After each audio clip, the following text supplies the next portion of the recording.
buys land particularly for commercial purposes. There is someone who buys land for residential. What you've just said, I'm buying to move out of rent, what we call generational rent, because there are people who are living with rent for a long time, so they want to cut off that thing of generational rent and get an ability to build a piece of a house in a piece of land and cut off the issue of paying rent. Thirdly, there are people who buy land for investment speculation. So these are people who want to buy land today in particular strategic areas in this country where there are infrastructure in developments that are coming up, so that they can cash in later when some of these developments are done. You know what I mean? We know how there's a place where we are told there will be an EPZ, for example, a dry port, a main road coming, a huge dam. You know what I'm saying? So there's someone who is saying, I wanna place some money somewhere,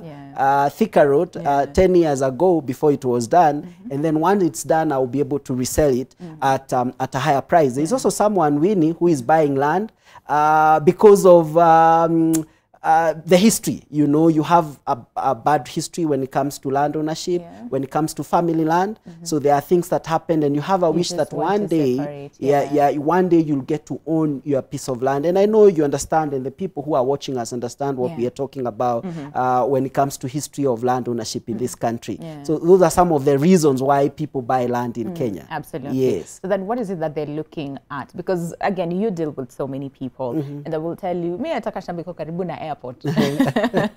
Or others will tell you, me I want a property where it's closer to the mall. You know, that sense of convenience, you know, that people want. And as time goes by, of course, there's so many other needs, you know, that usually come about that drive people to buy land in a certain area. But even that, there's also the question of the more time, you know, goes by, the more scarce land is, because now everybody's buying land.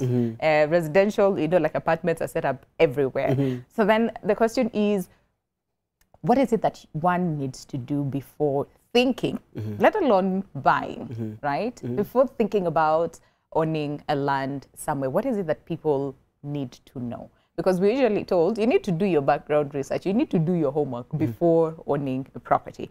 But what exactly is it, this, you know, research, this, you know, homework that people need to do before owning land? Thank you. So there are several things that you need to do before owning land in this country. And for a long time, traditionally, people have been looking for three things traditionally. From the past. People have been looking for three things, and that is location, number one. The second one is location, and the third one is location. Yes. So traditionally, that's what people have been looking out for: location, location, location. But over time, because of the issues, I would say that are bedeviling the land sector, people have now expanded their thoughts in terms of conducting due diligence. That's what you're talking about. The homework that you need to do. So for a long time and over time, we have found that there are issues that are synonymous with land ownership in this country. And for that purpose, it's important to understand who owns the land that you're buying. So how do you know the owner of the land that you're buying? By asking for a copy of the title. And once you get a copy of the title, it is important and prudent for you to conduct a search at the land registry. We have different land registries scattered across the country. It's important where you're buying land, whether it's in Kitale, Kakamega, or Kiambu, it is important to get a copy from the owner. First establish the person who is selling. Is he or she really the owner? Because people purport to own the land they sell, and they are third parties. You understand what I mean? They are in-betweens. They are brokers, for example. It is important for you to ask the person who is selling the land to you, who does the land belong to? That's a very big question, because some people will purport to own and yet they don't own. There is another third party, and it's okay. It's important for you to be very clear from the onset who owns the land. And once you know, you get a copy of the title, because the owner has a title to their name. For example, if you have a piece of land and you're selling it, the title must be under Winnie's name. You know what I mean? So I need to get the title, go and do a search. In terms of the way forward, it is also important to go to the ground and see where the land is. Yeah. You know what I mean? Yeah. And for a long time, Kenyans usually say the best time to go and see a piece of land is when it's raining, for example, right now. So that you know how bad it so can that be.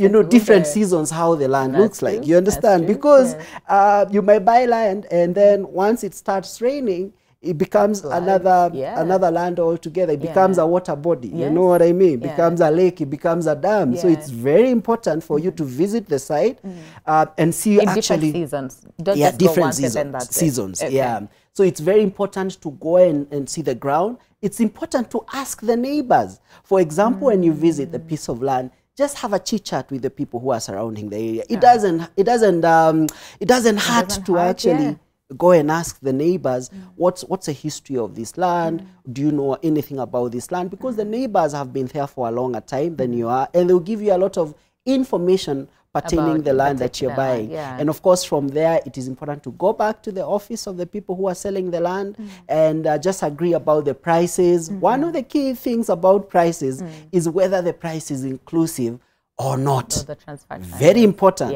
because you might pay up a certain amount. I think I had introduced by saying that, and then later you pay up a lot of money. And then you're told, no, that one was just for the land in itself. Or just identifying the land. Correct.